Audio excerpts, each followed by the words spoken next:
Or bigger than a hell raid. Looks like you hurt on the decks. Glover hold the court and give the chief no suspect. Politics in the mix, like Gumbo Stewart Rich. Spinning tales from Black Wall Street, real life's the pitch. Gotti Glover Show, be more news. Gotti Glover Show, be more news. Gotti Glover Show, be more news. Gotti Glover Show, be more news. Business tips hotter than lava. Got that Midas touch. Stocks and blocks teaching youngins how to clutch.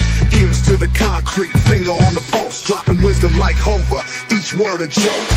Gotti Glover Show, be more news. Gotti Glover Show, be more news. Gotti Glover Show, be more news. Gotti Glover Show, be more news. Walls painted black, history on lock. Blast off from Tulsa, rebirth like a clock. Markets rising from ashes to gains. Donnie the narrator, truth runs in veins. Gotti Glover Show, be more news. Gotti Glover Show, be more news. Gotti Glover Show, be more news. Gotti Glover Show, be more news.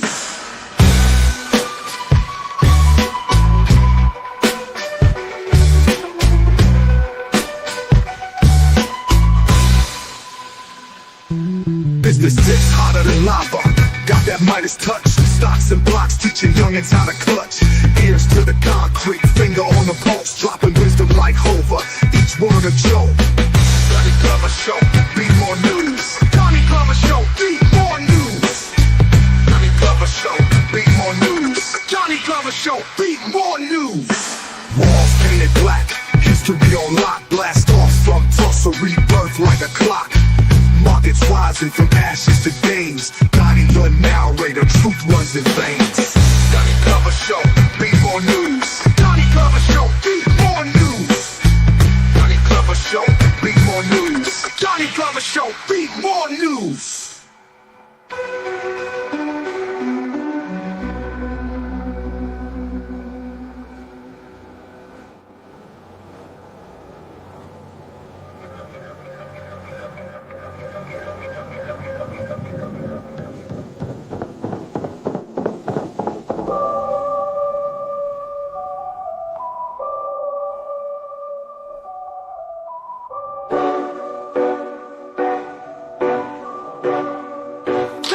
Show, be more news.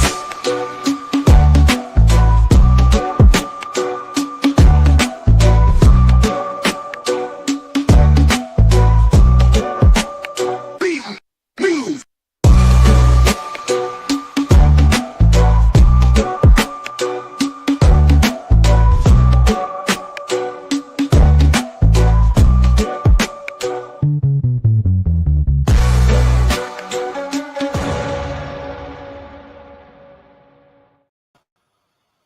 First name's Donnie, last name's Glover. In it to win it for the long haul, baby. I want to take a moment and thank the good Lord, the Holy Spirit, the great creator, the great spirit for another day, another week, another opportunity to come to these airwaves and share some good information and bring some good people together.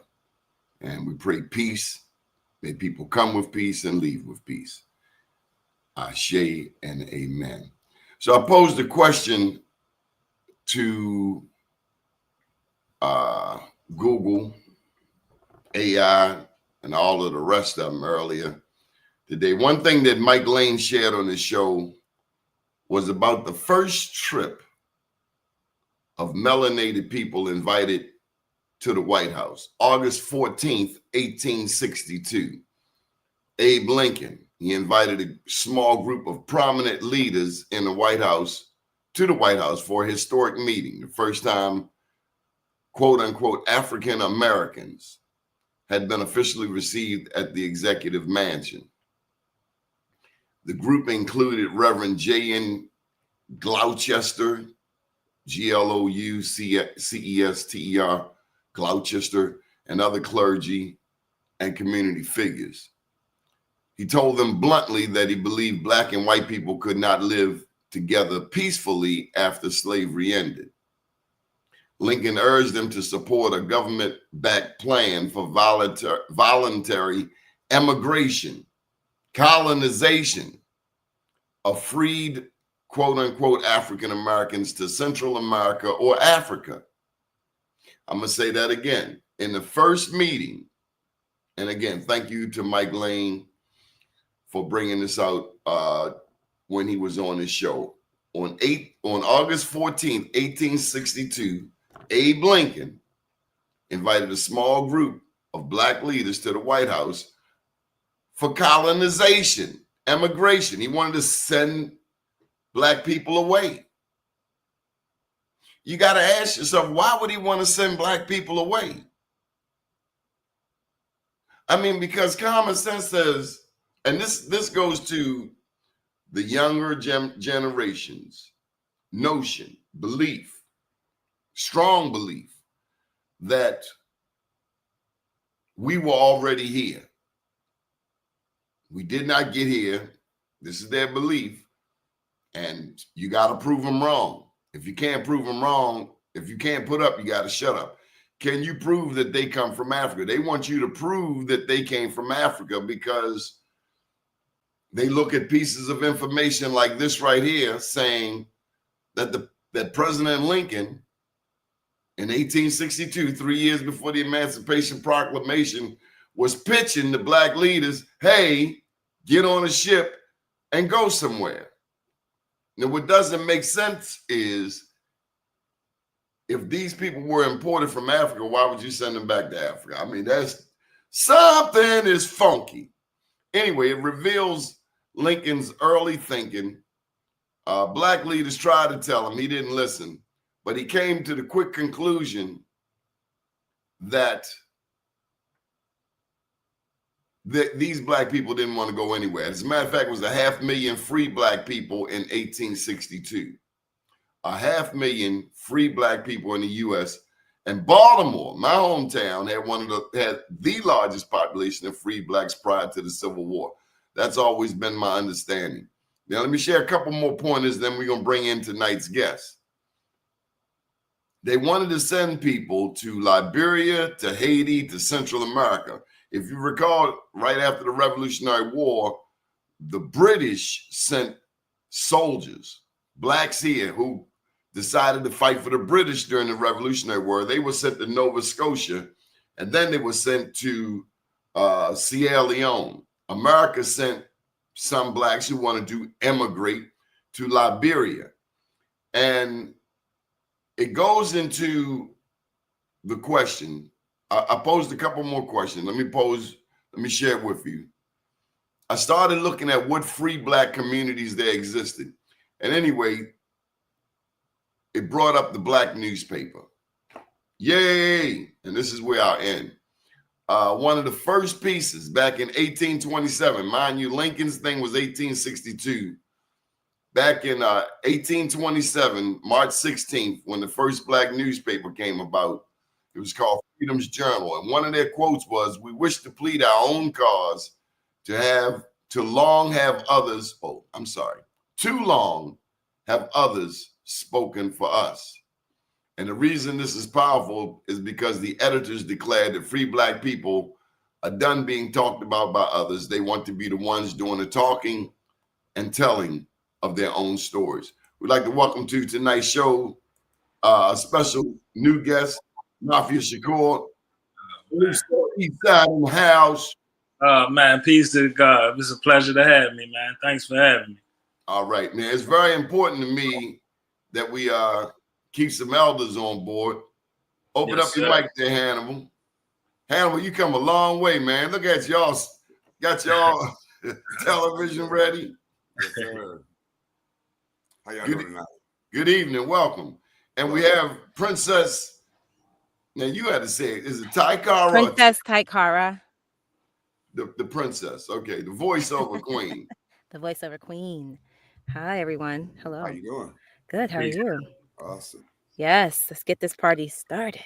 So we've announced that Shakur is from Baltimore, Hannibal's from Detroit, and Princess is from Boston?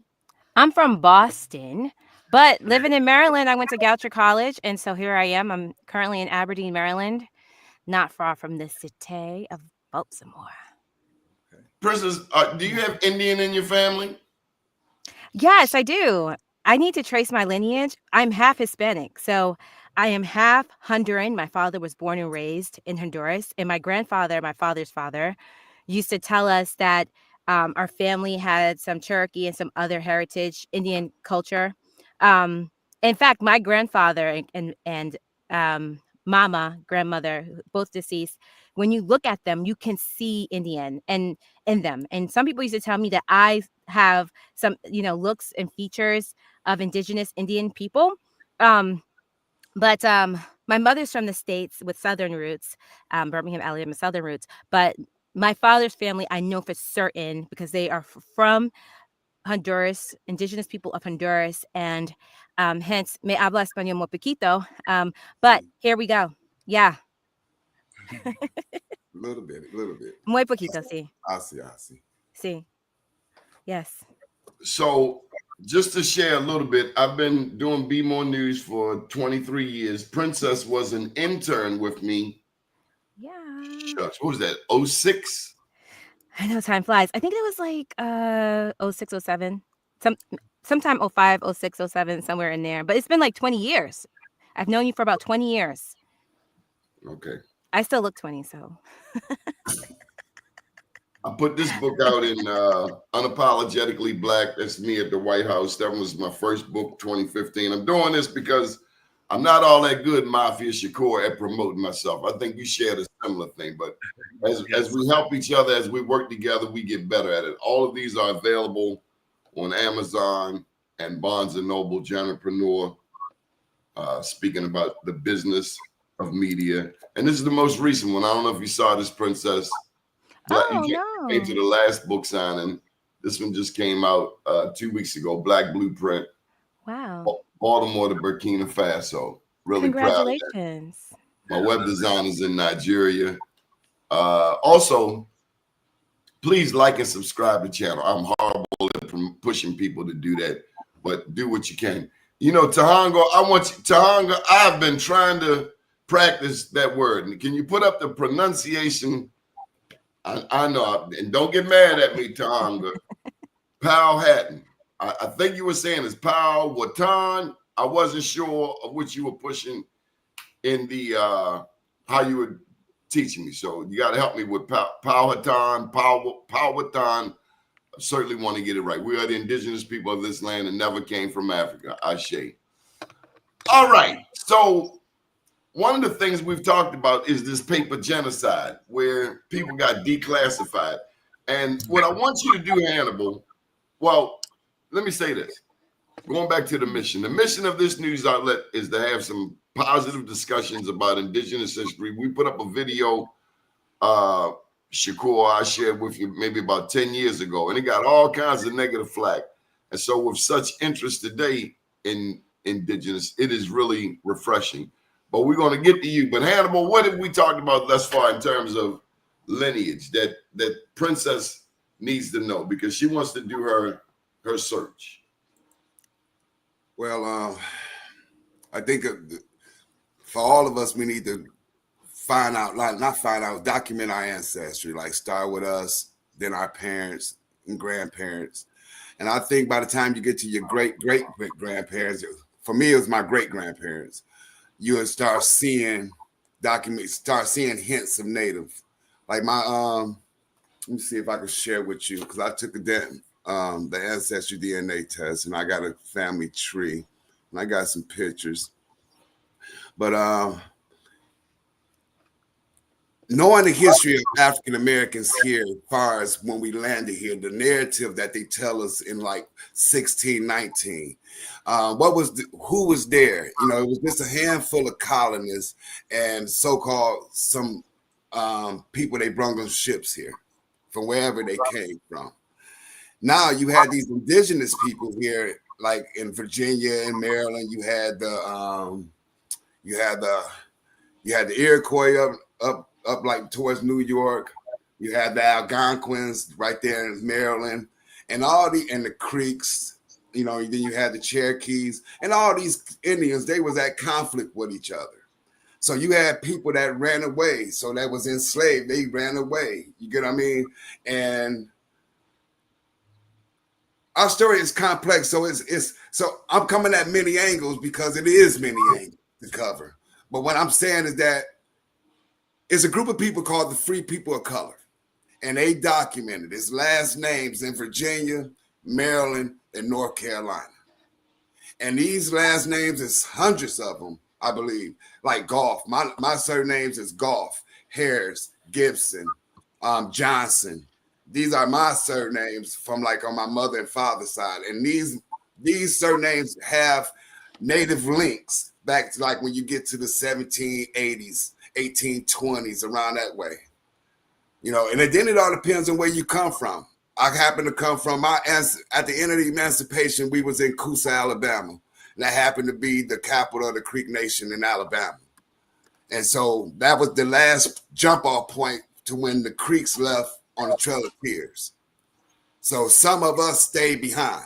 So our story is kind of, you know, we didn't know it, but it's documented there. So what I advise our people to do is just start documenting your story instead of leeching on someone else's story, because you'll get misled. You get what I mean? Let me just jump in here for a second. Welcome to the show, Doug Blackshear. Doug, you gonna keep that camera still? You ain't gonna make me dizzy tonight, are you? Unmute your mic. I have you on my phone because you know, if you rotate the phone, it'll expand right there. Can you rotate your screen and turn it sideways? You gotta hit the rotate button. There you go. Now you look official. And keep it still. And like Hannibal, keep your hands to yourself. Don't touch it no more. Don't touch it. Where you from, Doug? Oakland, California. So I told you, Princess, we got a national. Wonderful, thank you. It's good to be here with the team. Yes, sir. Yes, sir. You got Indian in your family? Because after this, we're gonna bring up Mafia, and Mafia gonna run the show for a minute because he got some things to say. And I want to get out the way and let Mafia's generation run this joint. Go ahead, Doug. Say hello. Hello, everybody. Oakland, California. My great grandmother on my father's side, she was 100% Cherokee. And so what I need to do is what many white people do, run out and get a casino. I could trace it back. But to that end, indigenous people and we have been split up, and I say we because I got Cherokee in me, but we are not. It's divide and conquer. It's divide and conquer, and white people throughout the history of this country has divided every nationality to make sure we don't gather our forces and get what's truly ours in this country. Yeah, I truly believe that it's an unseen hand that's influencing everything, you know, and on the surface we see who is administering it, but it's a co-op, I believe. And even when you get back into history, you'll start seeing that co-op. You get what I mean? A group of people, you know. I myself, I don't take it really personal. I'm on a mission to get us together, you know, to establish something for my kids, my grandchildren, you know, to leave them something instead of leaving them like I was left. So to that end, I agree with everything you said. It's been a plan to keep us the way we are, to have us in many directions, but I see now that it's a spirit out here that we all gathering now, and it's a good time. So I'm gonna leave it to Mafia to go ahead and take over. No, I agree with the guys. You know what I'm saying? I agree with what y'all are saying, and from my perspective, it's just the names. I think the names, once they changed our names, and we've been so detached from who we are that when we hear these names, we get confused and we get to going to war again because I call something this and you call something this. So now we combating because we actually talking about the same thing, but we don't have that. We don't have that 360. We see 180, so we only seeing from that straight on eye. So when we able to see 360, we can see the whole board and be able to see that we talking about the same thing a lot of the times. You know what I'm saying? So from a personal perspective, my great grandmother, she always told me that her grandmother was Indian. So that's my great grandmother's grandmother. And I don't know necessarily the tribe because I haven't, done like genealogy or anything of that sort. I was always just into the historical aspect and the cultural aspect because of certain leaders that I followed, the Black Panther Party, Marcus Garvey, Malcolm X, Elijah Muhammad, Clarence 13th X, Allah the Father, Noble Drew Ali, all the greats. I studied all of that because it was like coming up in the era of hip hop, we mainly had Tupac.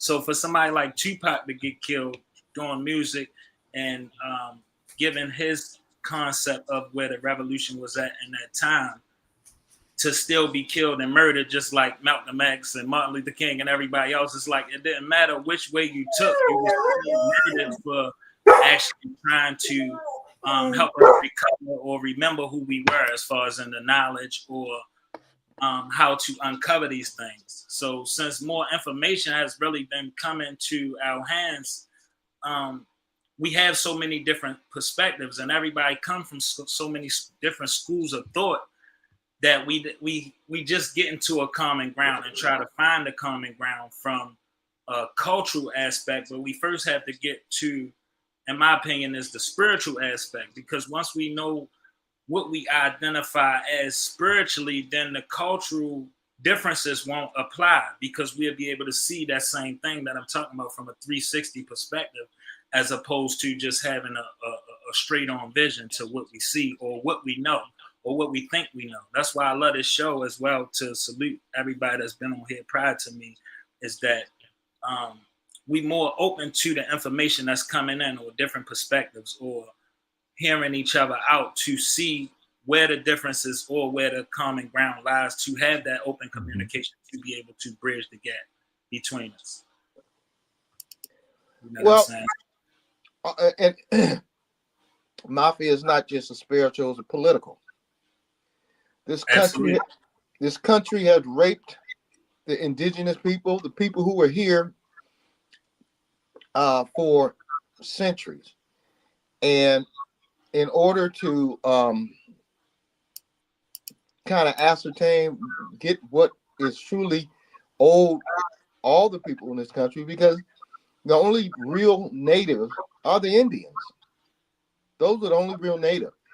But the white man has tried to exclude Black people, Asians, Indians, etc., from the political process, because laws in this country is what make things happen. Look at what Trump's doing now. He's creating laws to enrich himself. From the last report I read about him, he's generated almost $3.5 billion because he's creating laws that will enrich his people, his family, instead of creating laws that will hold people accountable. And just give you a quick example of what I'm doing here in Oakland. I've been reaching out to the brothers in the deep East Oakland. One of the things we have to all realize, wherever we are from, when there's a problem in a white community, white people show up and show out at city council, board of supervisors, and all these other different types of political processes in which no matter how much money you got, if you don't have the votes, you can't get elected. And that's what I'm teaching a lot of young brothers. From on September 30th, I got over a dozen to 2 dozen brothers gonna come with me to city council and voice their opinion.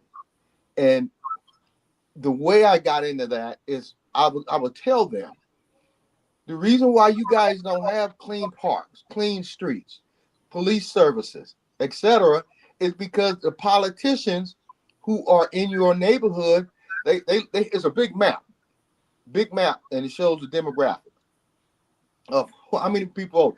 And the flatlands in East Oakland, 15 to 30% of people vote. In the hills in Oakland, which is predominantly white, 75 to 90%.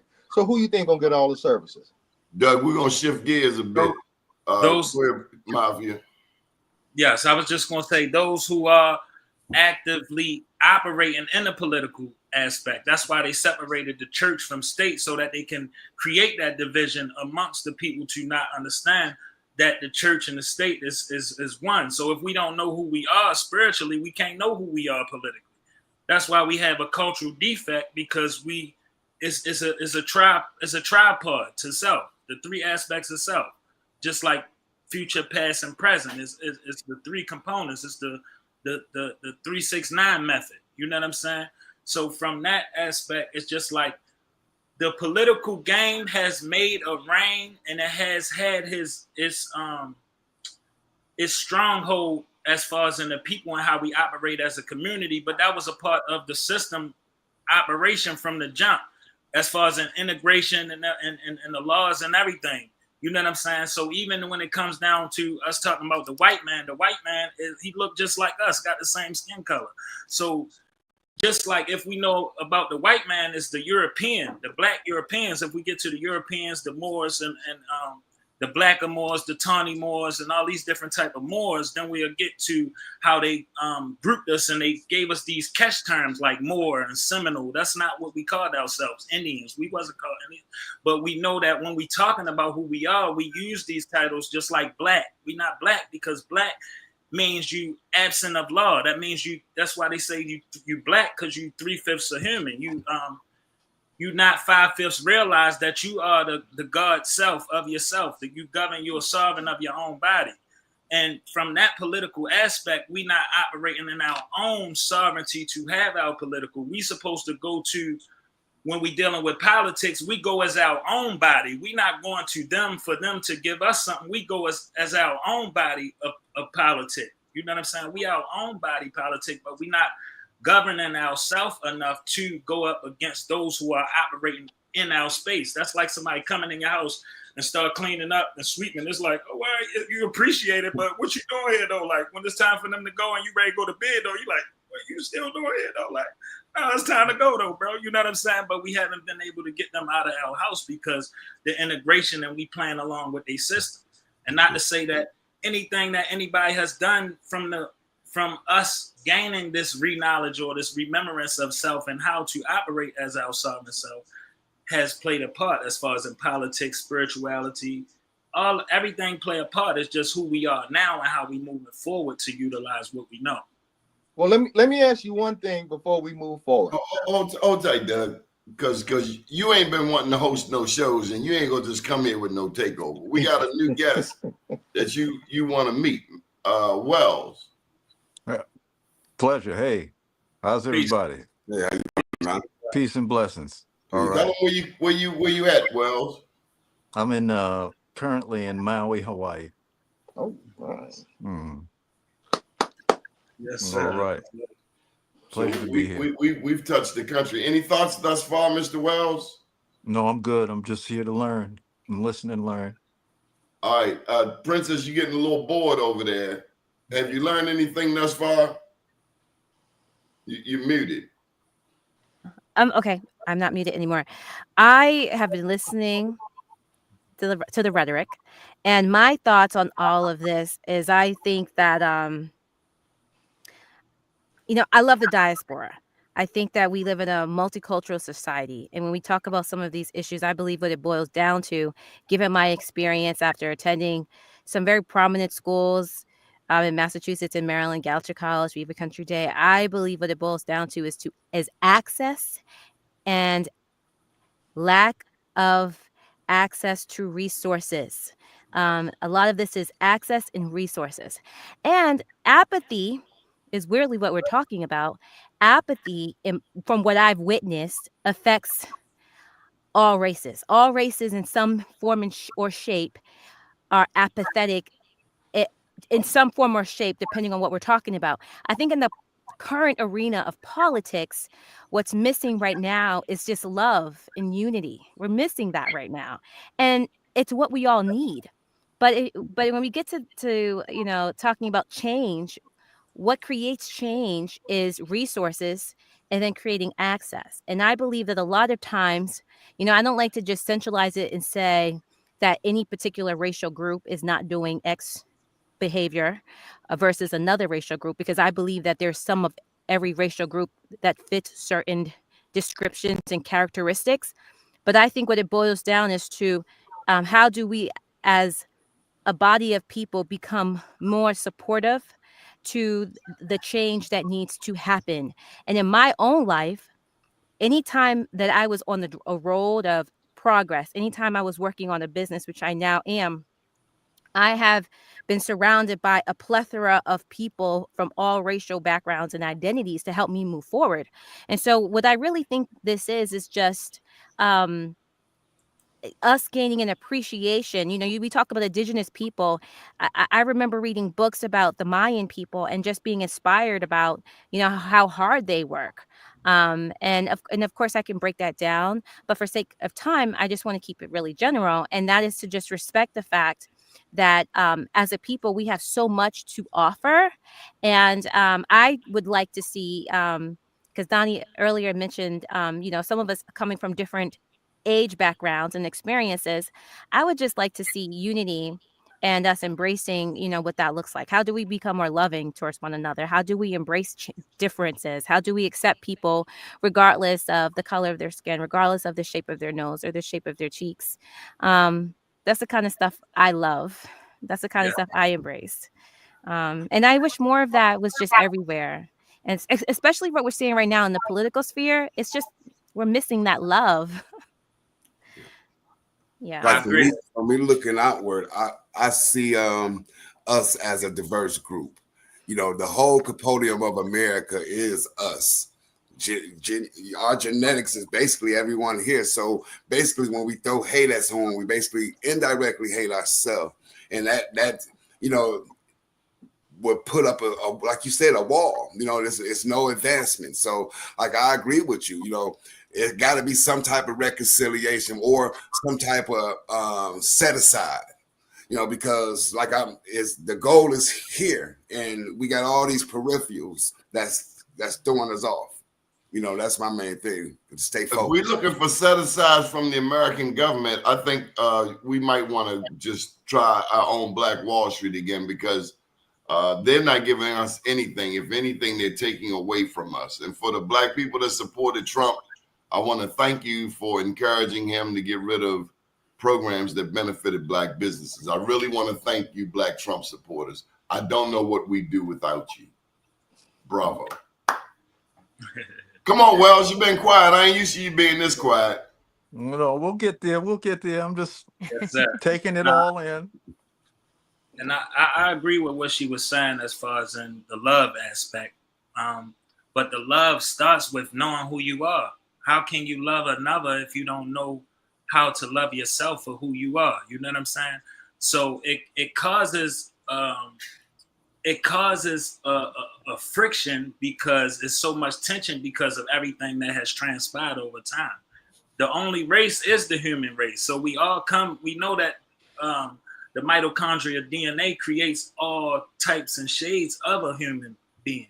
So from that aspect, then the only division is by the lines that they say you from this continent and you from this continent, because we come from a global society. So if we come from global societies that was already that lived in harmony and went to war and started deteriorating from going at war with each other and betrayal, you know what I'm saying? That's how Hannibal was defeated, because he didn't count for the betrayal of the person that was standing next to him. So it's things that transpired in history that had to transpire for us to go through certain things to even evolve as a people. If we've been here since the beginning of time, it takes the down spiral and the up for the wave to create the evolution. If there's nothing new under the sun, how do we create something that's new? So here's a question I got for you, Mafia. I don't get this. There are people who watch this show who say that we, the people on this screen, that we are indigenous, that we are native. At the same time, these same people, many of them, some of them, like Brenda Bennett, believe that we are Hebrews. My question is this: how the hell are we gonna be both? How are we gonna be indigenous Americans and biblical too? Because that's where it's like, whoa. Now I get it. This is different than I thought. Like I had an Afrocentric perspective prior to speaking with the Mike Lane. I had a 1,000,000% Afro, and then evidence was being revealed to me.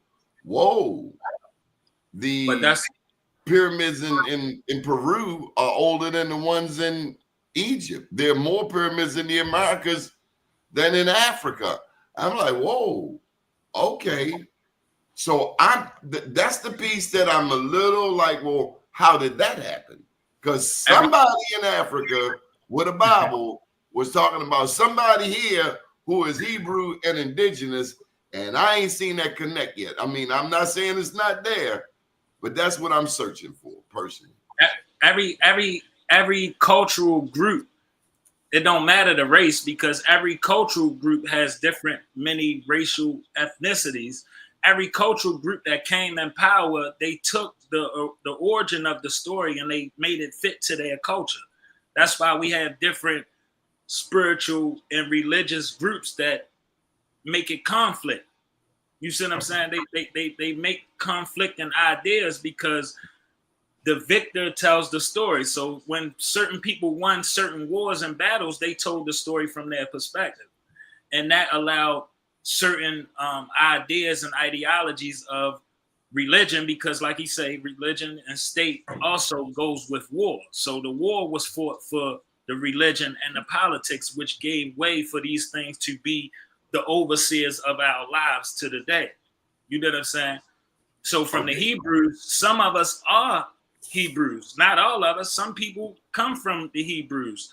So that's why we have a melting pot. That's why they say America is the great melting pot, because everything was supposed to come together here, but it was divided because this the origin. Once everybody took everything and extracted, how they say everything was extracted out of Africa, everything was extracted out of America, because it's all a global society. So we thinking still we're from limiting our thinking. You're saying your generation, no, and I say respectfully, yes, sir. You're saying that we have limited the possibilities in our mind. We only can think from a Africa-centric perspective when we have evidence of an Americentric. Yes, the earth is our home. We not born to no geographical location. The earth is our home. The earth, this is how we can travel. We can travel the whole earth now. That's why they put these borders and guidelines so that we can't travel and roam freely. Some people are African because we married. We had African marriages. This is why the tribes even our tribes on American land was at war, because the different tribes married into each other. This is how we shared power. Because your tribe knows more about the water. My tribe know more about the land. This tribe know more about the air. This tribe know more about so we married to create the power source through our families and the children that we raised up and what we could produce as a family. Okay, may I add? Oh, please. I would like to add, so in comment to your question, Donnie, I would like to just focus on the definition itself. I didn't have the pleasure of hearing the comment made on the previous show with regard to Hebrews versus Gentiles, but my understanding in biblical terms that the word Hebrew in the Bible typically refers to, or more broadly, representing Jewish people, and the word Gentile in the Bible typically refer to anyone who is non-Jewish in the Bible. That's my understanding. So Jewish, to my understanding, is like a Jew. Hebrew is more of the original. That's my understanding. Jewish means like black-ish, Muslim-ish, baseball-ish, like, but not the original. That's my understanding. I could be wrong. But that's why. So I mean, so with regard to the ish part, I'm sure we could definitely break that down. But just speaking generally in broad terms, I believe Hebrew, or more broadly, it refers to Jewish people, and then the Gentiles, it's anyone non-Jewish in more broad terms. I think when we start to break down what you're describing, I think it takes on a different meaning. So I just wanted to add that. Well, listen up. You're about to get an education. Go ahead, Myron. Yes, the Jews are the Hebrews. This one we get to talking about the Blackamoors, the Tawny Moors, the Zionist Jews. We get to talk about Hitler. This is where all these people come into play, because it was the war for power. You got to remember that religion was the power. Religion was the power. So this is what they went to war for, to have religious power over the state, which was the land, the territory. You know what I'm saying? See, we was easy prey in America because we lived in such harmony, even though we had conflict. Even in it's just like how we can say we can resolve issues. We don't have to necessarily kill each other. We could just shoot the fair one, though. We could shoot a couple fair ones. If you lose this one and you want to shoot another fair one, we can shoot that again. But everybody gonna live at the end of that. You know what I'm saying? So coming from different concepts and aspects of knowing when gunpowder was introduced, when certain religious text was introduced, when certain stories about our history or who we were, or what things transpire, or even knowing how to follow. They always tell us to follow the money, but if you follow the blood, then you'll be able to find a true thing as well, because the blood leads you to a different type of truth, especially when you study war, and not only who won the war, but who lost the war, and reconnecting the names. Like I say, we get lost in certain names because the names play technology on us as well. So we can get lost in Hebrews and Jews, but they really the same people. They just come from different aspects and periods of time when they change, because they move to a different location. It's like Israel. You know what I'm saying? The Middle East. How can you be in the middle and the east at the same time? That's a made up thing. Middle East don't exist. Is Africa or it's not? Hannibal, you want to explain this here? So I was, they was talking about the Hebrews, and I said in the last show, like, you can look through history with De Soto, and when he came on his expeditions into the southeast United States with the natives, with the Muskogee Creek and the Seminoles, he brought this group of people called Ladino people, Ladino. Which is another spelling for Latino?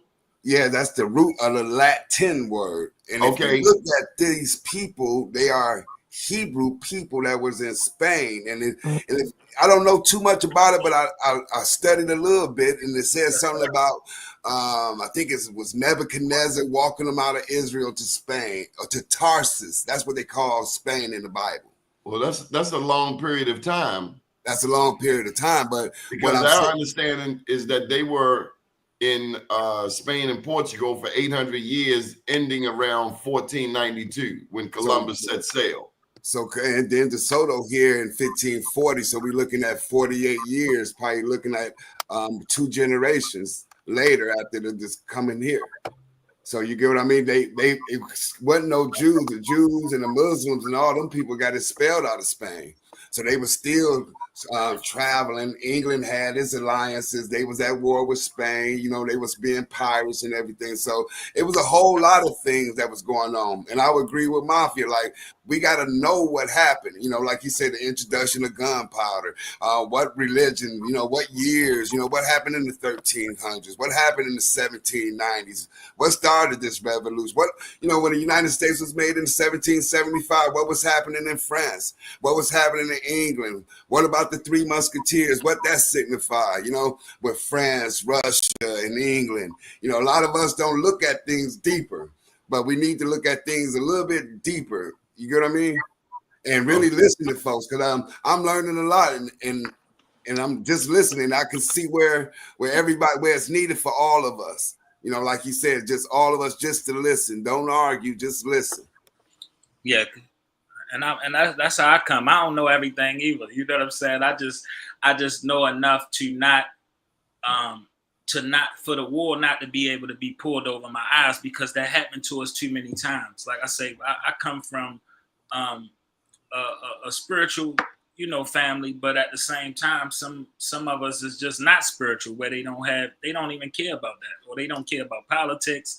They don't care about nothing. You know what I'm saying? So they easily to be misled and guided into certain things, and that's how that person could end up being the one that's in front of you, with the gun in your face, because they don't know themselves. And they end up on the other side, like how you say, people that's supporting Trump, that's taken away from things that's really helping us. You know what I'm saying? But well, I just want to say I ain't in love with the Democrats either, because they fight like suckers. But that's because it's all a part of the same thing. I seen something online, and it was saying it's two wings on the bird, but they produce the same poop. So we looking for left wing to give us something and right wing to give us something, but it's limited to what we can get from them to begin with. You see what I'm saying? That's why we have to recreate what government is to us, because we the people have the power, but if we don't take power over the government is going to continue to have power over us. It's like the misunderstanding. I don't know. I don't. What does that mean? You want to do what they did on January 6th? No, not that. What I'm saying is that the way that we organize and how we create everything, that every position that someone has in government, we have someone in our community, in our family, that has the heart and the spirit and the intelligence and the will to do so for the community. It's just like my great grandfather. He had one leg and one eye my whole life until he passed, but he always got up and cleaned the block up. He cleaned the front of the block to the top of the block, cleaned the alleys. You know what I'm saying? What do you get from that? That was his service to the community, even though he couldn't be a working man. Big brother, these cats got a $350,000 mortgage. They got a $400 car note, and they got a woman who got a $400 car note. But that's the black man. He got student loans. Mm-hmm. He's trying to live in Owens Mills when he probably should be living on Druid Hill Avenue. So you can say what you want, but dude ain't giving up that house in Owens Mills with that nice educated lady to move down on Druid Hill. She ain't doing it. We comfortable. And not only that, they going to protect it by any means necessary. They're going to take whatever job that a black person used to have, whether it's school superintendent, whether it's president of the NAACP. We're going to take all of them traditional jobs. But we living out Owens Mills. We living out Clarksville. We living up in Harford County. We ain't living in Baltimore City. What you going to do about it? They gonna stay where they at, because that's a part of the problem. You know what I'm saying? If you living above and beyond your means in service to the community, you looking for a lifestyle over legacy. You know what I'm saying? You looking for a certain image over fulfillment. You know what I'm saying? Some of us are fulfilled by what we do. Like when we on here and we talking and we sharing our information and our knowledge and our experiences, that we fulfilled by this, that it reaches each one of us or the next person. You know what I'm saying? If you're not fulfilled by that, I can't extract that from you. That's why I say it got to be in you. It can't be on you. You could wear whatever you want. I could put a suit and tie on right now. If my message not conveying, if I can't articulate myself enough to share my heart chakra and my message, then it won't get through. Wells, you look like you about to say something. Well, I want to go back for a second. Yes, the princess said something about love, right? Now, we have to be honest that we're all under a program, right? We've watched their movies, we've listened to this music and that music, right? And it's primarily centered around romantic love, right? Yes. Which has its value. However, there is a deeper love. And that love is extremely powerful. Now we know in terms of even, romantic love, we all know people who have done unbelievable things just based on that, right? So the quality and the definition is personal, right? Because after all, love, the word LOVE, is representing something that's invisible, but you feel it, right? Okay. So how do you get to what is invisible that you deem so important, right? You have to work to get to that so that you have a definition of these words, because we come from a culture where people talk all kind of shit, right? All kind of words, right? You know, and people say, like, even with people being assassinated or shot or this or that, right? They say, well, that person had a mental health issue, right? Mental illness or this, that, and so there's always a plethora of excuses, right? But love is sacred. Okay. So you need to put yourself in that field and discover what it really is. Okay. When you have that, you share that. You don't have to do anything. You will emanate it. And that's, I believe, our secret power. All right. So, let's take these words seriously. Okay. Okay. All right. If I may add to that, I thank you, Wells, for your Mhm. thoughts. When I spoke of love earlier, since I offered no definition, may I do so now? Mhm. My definition of love is in reference to Mahatma Gandhi when he talks about nonviolence and love. Gandhi, oftentimes in his definition, he likened nonviolence and love to be intrinsically connected. So when we think about that connection, it kind of it roots itself in nonviolence, a proactive and courageous choice to respond to hatred and injustice with love, understanding, compassion, and goodwill. That's my definition of love. Now, I understand, because I read my Bible, that the Bible talks about unconditional love.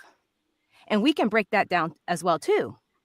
But I believe when I mentioned love earlier with regard to politics, we're seeing across the world, in absence of nonviolence, we're seeing across the world hatred that's permeated on television and public meetings at events.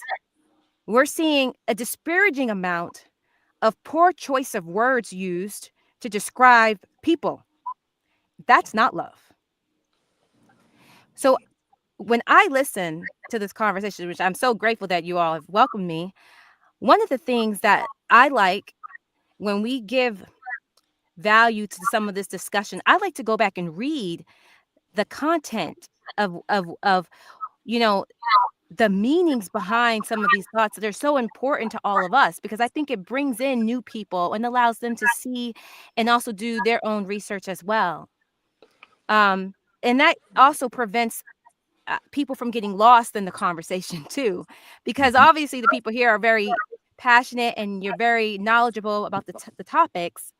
Um, but I have a degree in communications and media relations. So from a journalistic point of view, I like things to be somewhat neutral and balanced. I'm always trying to figure out, how do we keep the audience engaged while also delivering an educational content that has meaning, value, and is intrinsically relatable.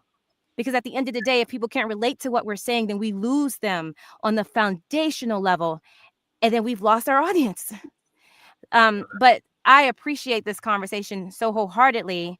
And earlier, when I mentioned the distinctions of Hebrew versus Gentiles in the Bible, that's just the Bible. The Bible makes no mention to gunpowder. But if we talk about history, now I know I studied the American Revolution. I've studied different subject content. I used to love history. Actually, I almost went to Goucher to study history. I chose to study theater instead. But my point is that there are so many people who come from diverse backgrounds, and we want them to feel this knowledge. And so I think it would be helpful that we incorporate some of the books we love and on the subject matter, so that we keep others educated, so that we keep inviting the topic and content on a higher level. That's my thoughts. But thank you again for having me and welcoming me. Yes. And thank you, Wells. Absolutely. Absolutely. Absolutely. Princess, they want you to know Mahatma Gandhi had no love for black people. That's what Brenda said. She said he was the worst racist against melanated people. I don't know if you know the story. Yes, he's a first class, 100% racist. And he negates anything that he's ever said just on his pure racism against specifically people of African descent. And I want to say this about love, and then we want to properly introduce Mr. Robbie Scott here. I believe in love, but I'm still growing in the area of forgiveness. I often picture myself on the coast, on the East Coast, as the Europeans were pulling up, and I picture myself with a rocket grenade launcher and several machine guns and 50 caliber guns, just blowing them joints out the water. We ain't giving you no corn. You can't come here at all.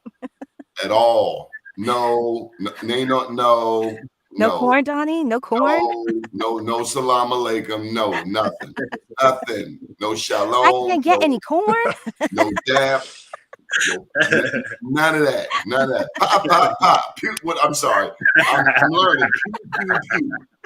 Pew, pew, pew. Robert Scott, all the way from Atlanta. This is my Morehouse homeboy. We go back 40 years. Rob, welcome to the show. He's in. Where are you, Rob? We got Polytechnic in common too. Now, come on, don't leave Poly out. That's my Baltimore Polytechnic. But see, I graduated from Dunbar, so I gotta leave that. Okay, I got you. To some extent. Go Poly. My children came out of Poly, but I'm a poet.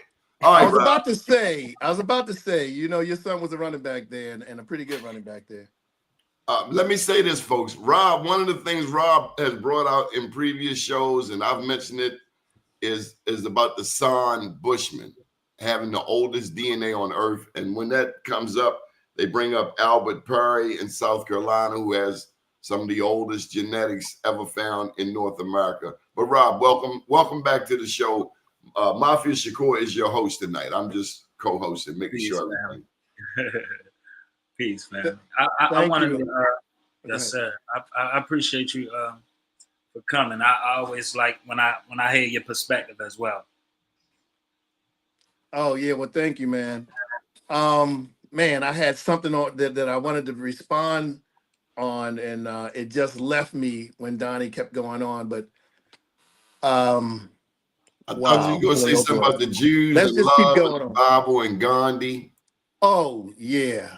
This is what I want to say, and I don't mean no disrespect to anyone on the podcast, anyone in the audience or whatever. I was raised a Christian, Baptist, you know, had the exposure, mom, fam, all of that. But I also have been educated. And I even had a chance to educate myself beyond high school and college. But I had an experience when I was in undergrad and I lived in a seminary at ITC, Interdenominational Theological Center. I lived in Phillips School of Theology. And I can remember all of the guys that lived there.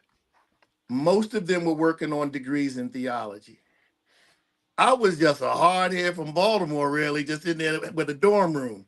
They actually had me in a closet. I didn't even have a window. It was driving me crazy. But I want to tell you this. and I've learned this.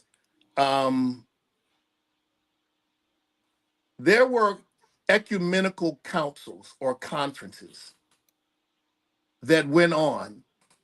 One of the most notable is the Nicene Conference or the Nicene Council. That was a meeting of 300 bishops in 325 AD.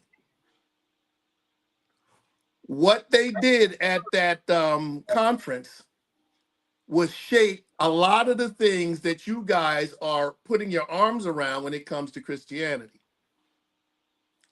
At the ecumenical councils, they made changes in the scripture.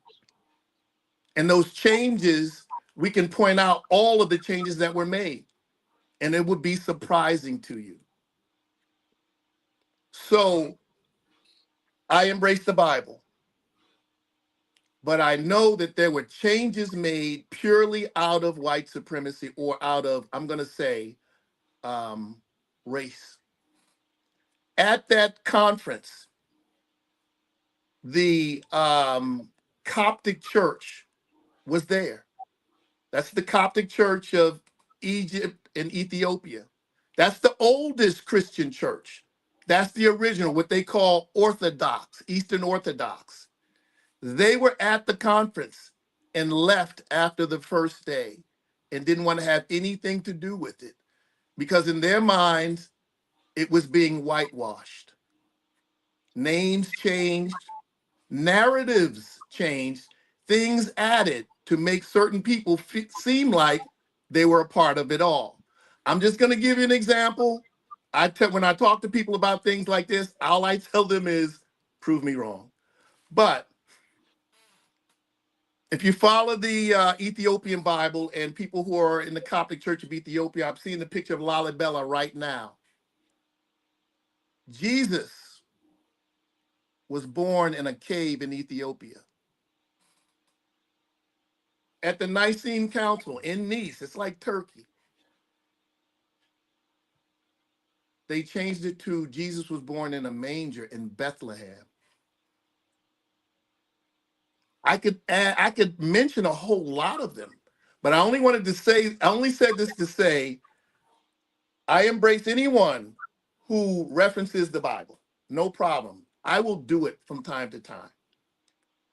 But I don't always take it for the gospel, especially when we know that we were raised not on that Bible, but on a slave Bible, which had a third of the Old Testament and a half of the New Testament, or vice versa.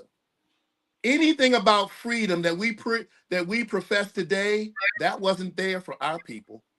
It was slave, obey your masters, that kind of stuff. That's all I Yeah, have to say. I agree with you. The Council of Nicaea wasn't just about the Christian Bible. It was the Torah. It was the Quran as well. It was a religious power structure. So it was for all the three main religions that run the world today. So it's not just about the Christian aspect.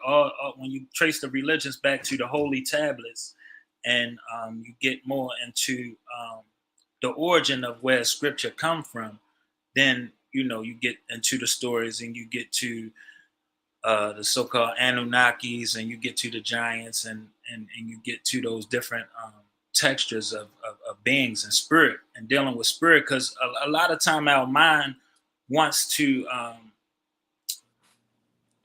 it's hard for us to imagine certain things, so we have to put it in a story form for us to be able to receive certain things. Like when we think of Mother Nature, we don't think of the earth as a totality. We think of just a single tree or just a field of grass. You know what I'm saying? Mother Nature is Right. the totality, is the womb of the creation of life and totality. You know what I'm saying? So it's a spirit being more than a personification of a being.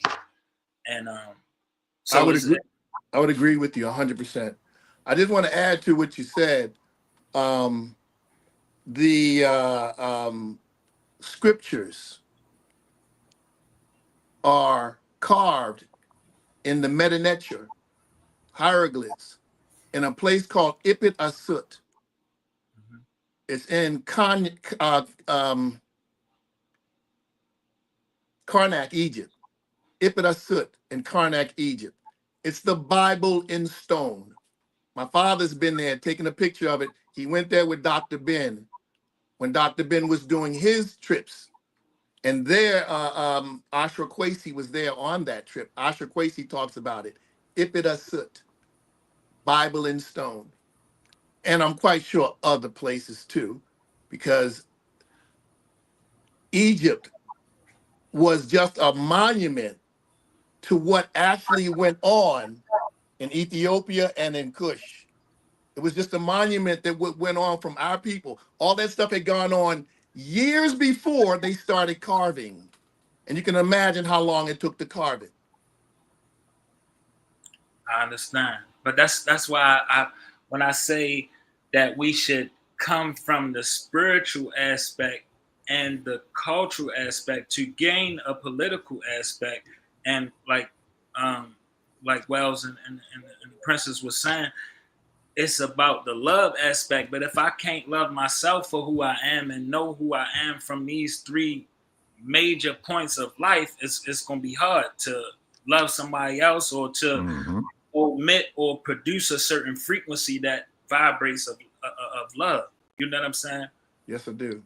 Yes, Absolutely. I do. There's Absolutely. a term that they call know thyself, know it for yourself. Because we all different. So I might be a fire god. You might be a water god. You know what I'm saying? We all represent different elements, and we have different gifts that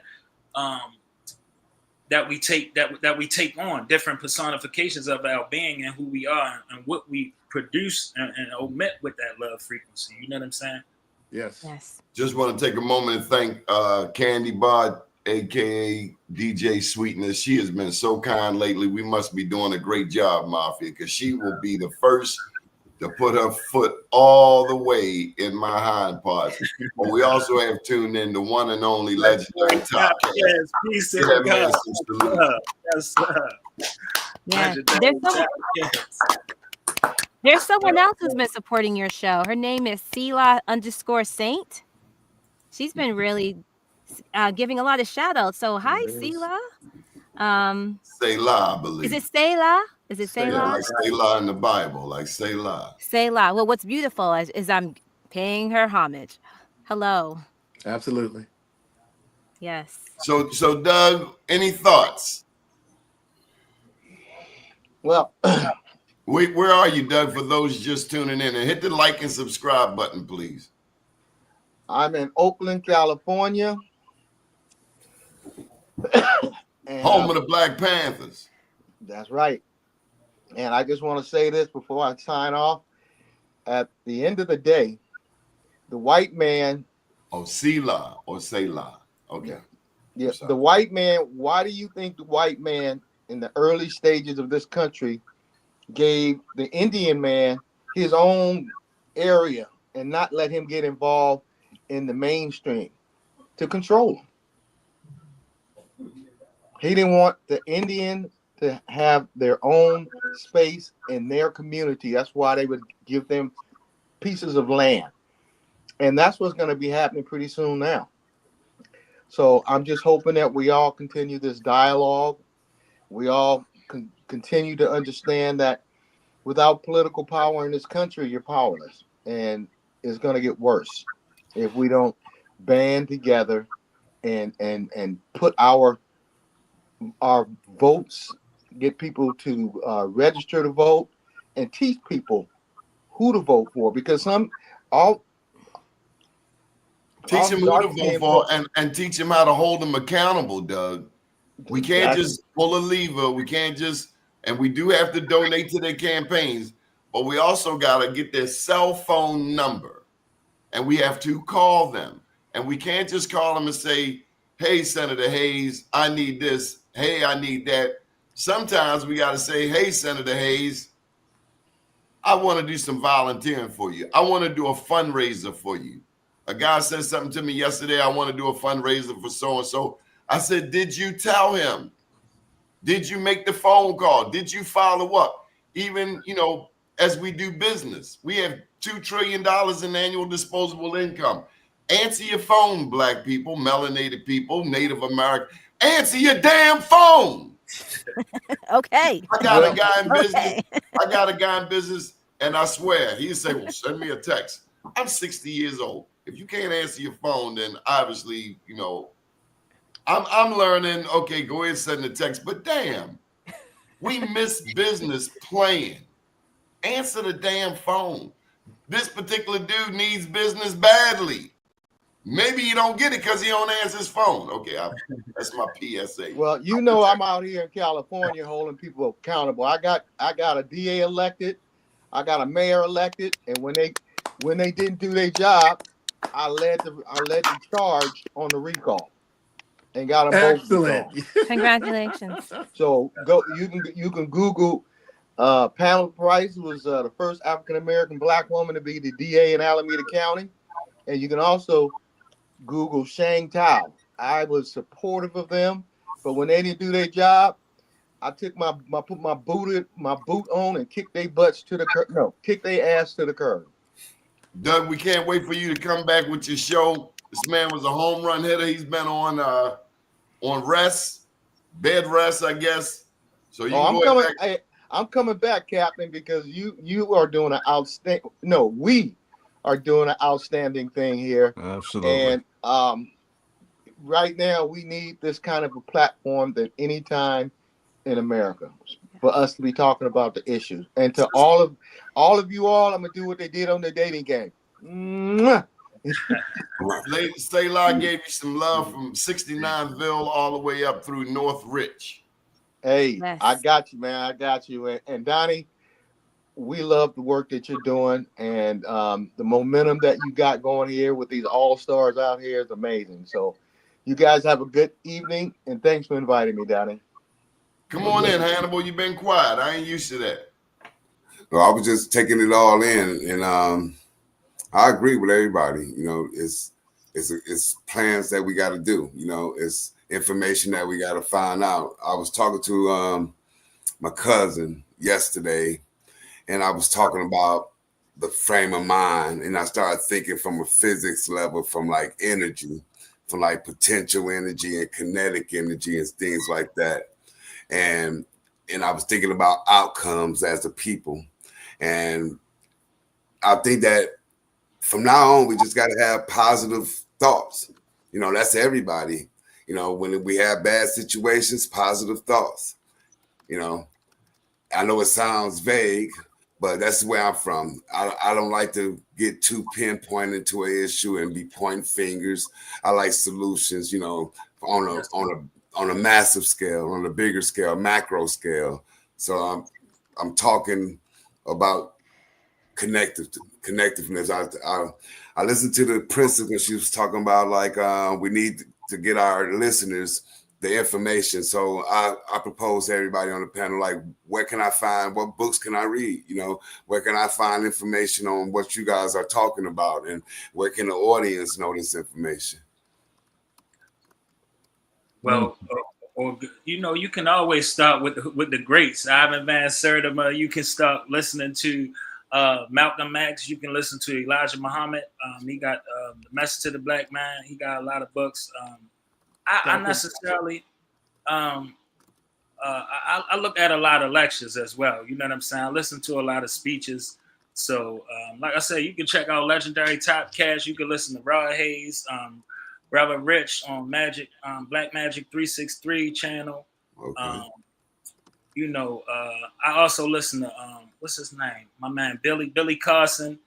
I listen to a lot of different information. You know what I'm saying? But as far as in books, I'm not necessarily a reader when it comes to that. I study more. I do more research. So I'm more a comparative analysis, because, like I say, I started from when I was born, I was born to a Christian and a Muslim family. My grandmother was a Christian. My grandfather was a Muslim. So I had to study both. I'm not really getting too deep into one aspect of it. I gotta, like you say, find a solution. Where do it connect?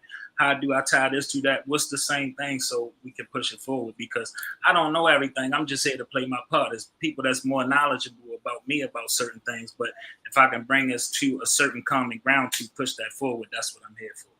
Yes, sir. Know thyself. Okay, so now one thing is this. This is my take, is that the creator principle, right?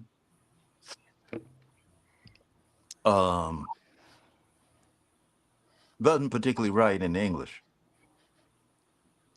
Doesn't particularly write in Arabic.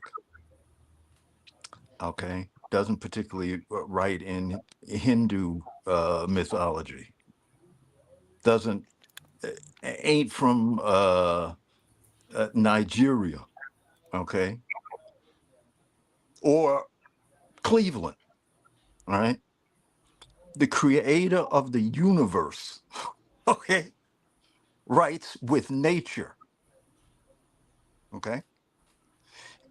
Ever since I've ever been around the so-called Native American, they relate very deeply to nature as a teacher, okay? When they use plants, they can use different plants to delve deeper into nature, okay? And the shamans get wisdom from that experience, okay? Yes, sir. So Yes, sir. anything written, I don't care who wrote it, okay, is an abstraction of that truth that we have lost, okay? So that's very, very important for us to look at that. Now, with the other brother, he was talking more political slash practical to this situation, right? So this is the question that I wanted to ask, is this, because when I was in Africa, you know, I see different people and they'd be they'd be so deep. I'd be with the Vambos and I say, well, you know, I've been invited over here with the Herreros, and they'd be like, no, we don't even go over there, bro. And I'm like, well, damn, they look just like you. I mean, what's up, right? Okay. Or you know, you meet somebody and say, well, I'm Nigerian, or they say, you know, I'm Ghanaian, or they say, you know what I'm saying? Okay. And then they get into maybe this particular tribe or whatever. Now, this is my question: is there in this part of Turtle Island a indigenous group, since this is the forum of this conversation, that accepts, okay, us, that we can go in, sign up, and be down with them? That's what I wanted to know, if that exists today. I was looking in the comments. There's a guy named, what's his name, Tahanga, and he says he's Okanichi Saponi. Okay. My cousin name is Edward Carter Sanders. He's on the board of the Haliwa and Okanichi Saponi band of Saponi Indians down there in Halifax, North Carolina. Do you know him? Do I know him? No. No, I'm talking to one of the guys that's in the comment. I'm asking him a question because because he's been putting up Okanichi Saponi, and I'm wondering, would this tribe, would they welcome us in? Because they know they got a history of free people of color. And I'm, like I said to him, I got cousins that sit on the board of the other tribe down there. So I'm asking him. So I like exactly where you're going with this. You know what? And I just want to interject, because this was the thing I was talking about earlier. It's something I had talked to my father, man. My father, he did some things in the civil rights movement in Maryland. He was with a group of guys that actually did the desegregation of the services and the facilities in the state of Maryland. Okay. And how it all got started was at this amusement park called Gwynn Oak Park. Eyes are going to pick up. There's some eyes right there at Gwynn Oak Park. I was born in 63. By 67, I was at Gwynn Oak Park. I knew nothing about it until I was in my 40s looking in Facebook. And then I went back and asked my father because I knew he was involved in what was going on. And I found out that that was a major thing in Baltimore, where we came from, where I come from. Mm-hmm. Black people couldn't go to Gwynn Oak Park at all. And they wind up desegregating that. And I say this all to say, when I looked at the pictures, I asked my father, I asked him, who is this white guy right here? And what side was he on? He was a guy by the name of Wickwire. I think it was Frank Wickwire. He was deep into the civil rights movement in Maryland. And he represented not the Protestant side, but the Catholic side. And I'm saying all this to say, my father told me that you have to go out and create alliances. We're here, you can call it the belly of the beast. We make up about 12% of the population or less. And those numbers don't count. Or more. But you have to make alliances out there to strengthen those numbers. And this whole setup that we have here, we just want them to know we're reaching out. We're not trying to go against you, not trying to fight against you. We're just trying to strengthen us. Because one thing we do know is that we come from Africa and America. Some of us have roots that came from America before the slave trade. A lot of us, most of us have it after. But if we separate ourselves fighting against a majority, we don't have any strength. So we have to reach out, everything that we've been saying, I'm just adding, create alliances to what we're all talking about. We have to create alliances, and we have to watch out who we create our alliances with. With us, a lot of our alliances are still in our race, within our race, to bring us all together, to atone, to come as one. We got to reach. There's people in our race that are in other countries that are doing positive things. Those numbers count. I just think we need to make sure that we're reaching out and creating alliances. That's it. May I say something really quick? I thank everyone for having me on the show. It's truly been an honor and my greatest privilege. I will be exiting. I just wanted to do it politely and just say to everyone, have a very good evening. If you want to follow me, my name is Princess Taikara. I'm the owner and creator of Voiceover Inspires Entertainment. On Instagram, I am at Princess We Voice for someone in the chat that asked. So you can find me on Princess We Voice. Someone. I have his name, the legendary Topcast. I wrote his name down. You see how I was listening, the legendary Topcast, but I wasn't sure if he was the only one, so I wanted to be polite in case there were others. Mm-hmm. You know, I didn't want to just call him out in case someone else said it too. That man called you out. Tell that man how to reach you. Stop playing. At Princess We Voice, or you can Google me, Voiceover Inspires Entertainment. I'm here to inspire. Again, I thank all of you for having me. This has been a joyful conversation, and it's been a pleasure meeting all of you. I wish I could travel to Hawaii right now. Well, okay. Yes. Well, anyway, thank you, Donnie Glover. Have a good night, everyone. Okay. Good night. Princess, send me that information about the contact in Asia, okay? Let's text after this, Mr. Phone Person. Yes, we'll chat after. Thank you. Okay. Bye. That was a good one. Thank you. Peace. Yeah, I want to comment to what Wells saying. I'm sorry, Will. Can you hold it for 1 sec? Yes, sir. Okay, Donnie. Donnie, this is my question to you. A lot of, because all this shit is new to me, this, it's cool though, but this is what I want to know. There's this thing called Patreon, right? You familiar with that? Okay. I, what's important, I think, you tell me, I don't know the game, but there are certain things, because this is a public forum, right? They could be watching this in Bangladesh for all we know. Yes, sir. There'll be certain things that is, for lack of a better word, private conversation. Yes.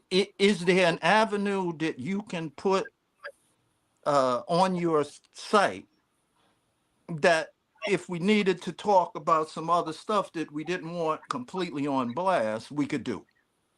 Sure. Okay, that's all I wanted to know. All right, Yes, I'm sir. sorry, brother, for interrupting you. Nah. Go for it. I was just saying, as far as in what you were saying on what do we have that is our organizations here. I feel like we have a lot of organizations, but we just not organized as one conglomerate in totality. You know what I'm saying? So it's just like some of us who don't have that connection to a certain Indian tribe or reservation, we don't know how to go about that, or we're not connected to them. Or if you're more on the political reign, you're doing political work. If you're more on the spiritual work, you're on spirituality. It's like, how do we bring it back to a wholesome society? I think that's the issue. We have to live all in one society as each part playing its part. You know what I'm saying? So I think that's what we are creating in this day and time by sharing the information and putting each other together. Absolutely. Yeah, I was just trying to see would he make a comment on anything, but it's like Robert was saying, it's the making of alliances. I believe. I think these nations is out here like this. You got the Yamasee. I've seen them with some of their videos. You got the Nesman tribe. You got the Chickahominys. You got the Rappahannocks. You got the Choctaws. You got the Otos. You got the Pimas. You got all these native tribes talking, but they're not reaching out. Yeah, that's what I'm saying. Like it's just time for us. Just like now, hey. You want to reach out to us, make your alliance now. Show us where you stand. And that's just like how they showing us where they stand. And I think that's the position we got to take, because we have been a victim. And we got to take it back, and we like take it back from a spiritual level, from an educational level, and from a tribal level too. You get what I mean? We can't be, we got to be firm with it. Mafia, what's the significance of you hosting this show? The significance, I believe, is it's just a merger of the generations. You know what I'm saying? It's a merger of the generations, because I see y'all have a lot of elders on here, and I'm just sharing the new ideas and information, because I see y'all, y'all go at sometimes, and we be saying the same thing. We just don't know, like I say, how to connect this with that, and we saying the same thing. We saying the same thing, like. Bro say, well, what's the solution? Well say, well, what do we have here that is out? You know what I'm saying? So we all saying the same thing. It's just about how do we get to that? What action steps do we take? You know what I'm saying? What platforms do we use? How do we utilize certain people at their best, what they best at? You know what I'm saying? What is your best skill? What is your best attribute? What is your best academia? So we know how to best put you forward. Agreed. I agree. Robbie, any thoughts on reversing this 70% single mother household situation in our community nationwide? I'm hearing a little static, but I did hear exactly what you said. And you're asking me my opinion on what should be done? How do we reverse that single parent household? Because one thing, as Princess was talking, and even as Mafia was talking, I thought about how we are. You're right. It's a different day and time. This 2025. I think two things that really hit us every day, every single day, everyone on the screen, is mainstream media and social media. I talk to people and I know they have been I know they've been watching Fox. They'll give me a call and I wonder why they on this particular vibration. And then I think they watch Fox. Fox has more news broadcast hours than 11, 2, and 13 here in Baltimore, ABC, CBS, NBC. And they loop messages. They play it over and over and over. And if they keep showing a picture of me on the screen with a gun and a handkerchief, then that's what you're going to think of me without even giving me the benefit of the doubt. We are all guilty because they bombard us. So I think one of our biggest challenges is the media. Is the media and what they're banging us in the head with to make us hate each other. Yes. Can I answer the question though that you asked me? I want to answer, give you my opinion on it. I think the answer is there in technology. Robbie, your connection is bad, babe. I don't know what happened. It just come back because all I'm hearing is a static. I'm gonna blink and I'm come on out and come back in. Okay. Yeah. Mafia. Yes, sir. I appreciate you. Yes, sir. I appreciate really y'all as do. well. I've been watching y'all really for a appreciate while. you. I've been watching y'all for a while. I just, Mr. Donnie offered me the opportunity to come up and be a part. I'm kind of camera shy though, but when you're around great people that just make it home for you, that don't even play a part. So you are great, brother. You are great. The deep thing is that there are different schools of thought. Egypt, Hindu, Taoist, or whatever, right? But one of the things that they speak on is ages. Okay, we're in a certain age. Okay, and this is your age, my brother. Okay, so the reason why you are incarnated at this time, is you hold answers to this dilemma. Yes, okay. And I just want you to know we appreciate you. Okay. And everybody here, I use an old term, is hip. Okay. Okay. You are people. You are people, and we love you. Yes, sir. I love y'all as well, man. I appreciate that. That's much gratitude. All praise to the Most High. And like I say, had y'all not led the way from whatever path y'all took, it wouldn't all come together. You know what I'm saying? So everything, my hashtag that I created is "and that plays a part" because and that plays a part, and two, this plays a part, and also this plays a part. So it's like we not dealing with just one problem. We dealing with generations and centuries and hundreds of years and multiple problems on top of problems. So it's not going to be one solution. We all learn different. We all have different styles of communication. So it's not one way to fix the problem. You know what I'm saying? It's not, when I was in my studies, it's like had Marcus Garvey had Noble Drew Ali, and he had the Black Panther Party, and he had the Nation of Islam. And if everybody had each other, if they was all in one time, it'd be over already. We wouldn't be going through nothing. Right. But see, that's what we have to build amongst us from the knowledge itself, because we all can't play the same part. I can't be the scholar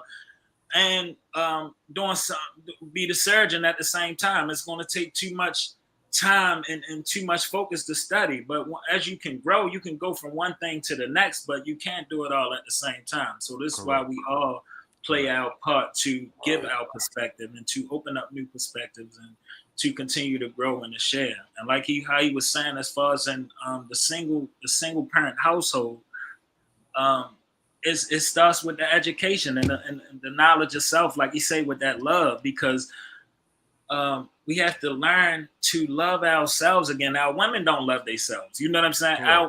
We love how much, right. You know, it's the program. And so we have to reprogram ourselves, but it had to start with you.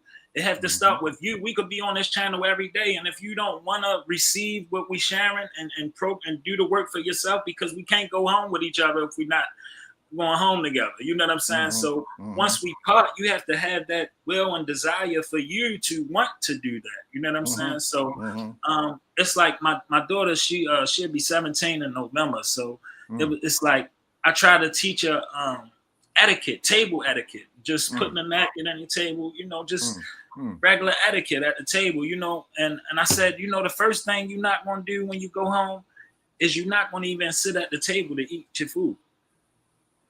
You see what I'm saying? So even the etiquette don't even matter because you're not even going to sit at the table. But one thing I want to share with you is that no matter what environment you're in, you can always be who you are. So you have to have that courage and that strength to be who you are no matter what environment you're in. Absolutely.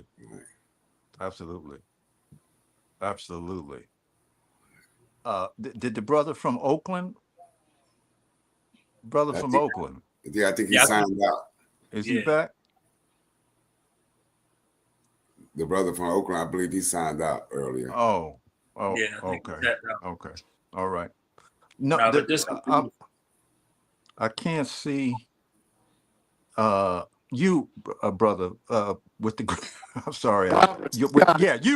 That's what we're talking about. Robert. The sound is off. Oh, okay. Because I could feel what you were getting ready to come with. Yeah, I would love to hear that because he was on that technology tip. Yeah, I've been stepping into the AI forum lately and been asking the questions, and you know, but you gotta have some knowledge yourself. You can't just absolutely. Yes, sir. You got to be able to correct AI because that's still a programming as well. You know what I'm saying? Right. Until you program your AI to know a little piece of your mind, then it's going to give you with the programming. You know what I'm saying? So, yeah. Right. Yeah, absolutely.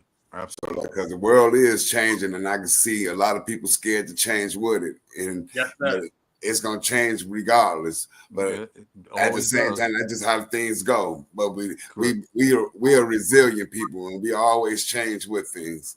So yes, sir. And we got to create that comfort for each other. Like I say, I'm available to the panel. So if anybody need to hit me up, or you know, even if I don't know something, I'll do my best to learn it so I can share it with you. You know what I'm saying? And make it more accessible to you. That's what we're here for. You know what I'm saying? Absolutely. And that's the same here. And I want to share the knowledge I have with our history with the natives here with people, so they can. My email is James7Ewing EWING@gmail.com. You know, and you can send me an email. You know, you could just send me a text, a message there, and I'll relate to you, and I send you what I have. Yes, sir. And that goes for anyone. Absolutely. Yes, sir, man. This is an honor for me. You know what I'm saying? Like, hey, man, you honoring us. Yes, sir. Like I said, I've been viewing some of the comments that people been putting up, and it's some, you know, I see people going back and forth, but conversation, you know, is good. Everybody's conversing with each other. You know, it's not nothing really bad going on, but good conversation. You know, talking to one another about how they feel, and that's a good thing. But we have to challenge each other. We hold, like you say, love is personal. So these things that we talking about are so personal. That's why they always tell us, well, you can't talk about politics and religion. Well, why not? You know what I'm saying? Because they know once you start pulling that root from you, it's going to change the fruit of the tree. So we have to unroot ourselves so that we can replant a better seed. Absolutely. Right. Like you said something that was profound. You said that we got to, like how we got this government now and we got this system now, and we got people in our family that need to take them positions, or, you know what I'm saying, something similar to them positions, because it's the infrastructure that's already there. And say, for instance, you know, with things that's going on in the world now, and say, for instance, this place collapse happens, since who's going to step up? Are we going to step up? Are we going to fail with it? You know? So it's going to take for us to be thinking like, you know, we need doctors, we need social workers, we need government, we need all these people, we need everything. We need everybody to come online.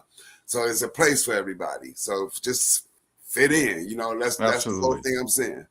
Yes, sir. And that's a fact. That's a fact. Because it's like we could we could always debate the history. We could debate the dates. We could debate the ethnicities. We could debate time periods. It's, all of that, we can always debate that, but we could still debate those things and come to common ground while we putting action steps into play that will really set solid foundations for what's to come. You know what I'm saying? Because the future is now. We just don't get to see it until tomorrow.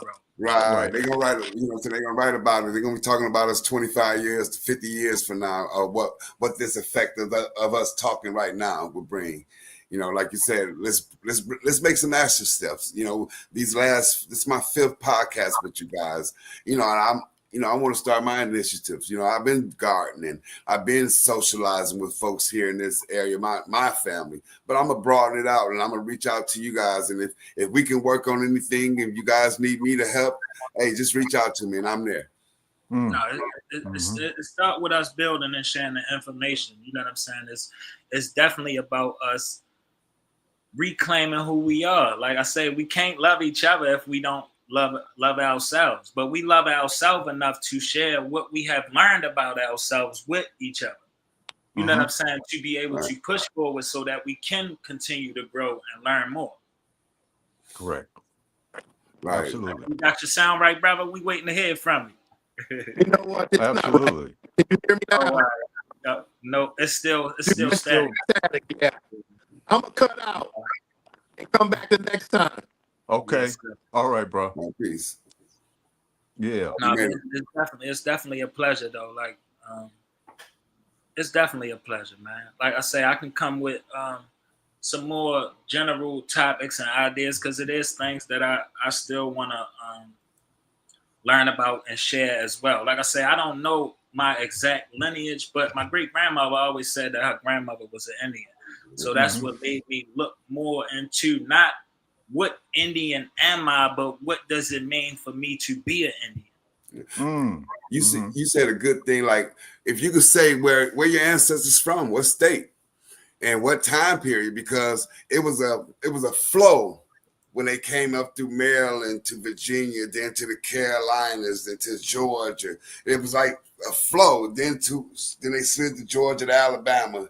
You know what I'm saying? So if you can pinpoint your time period, like my second great grandfather born 1843, Alabama. He born 9 years after the Treaty of Cassetta. So they there. So his parents were there. So if you know where your people at, you can triangulate what tribes was in the area. Yeah.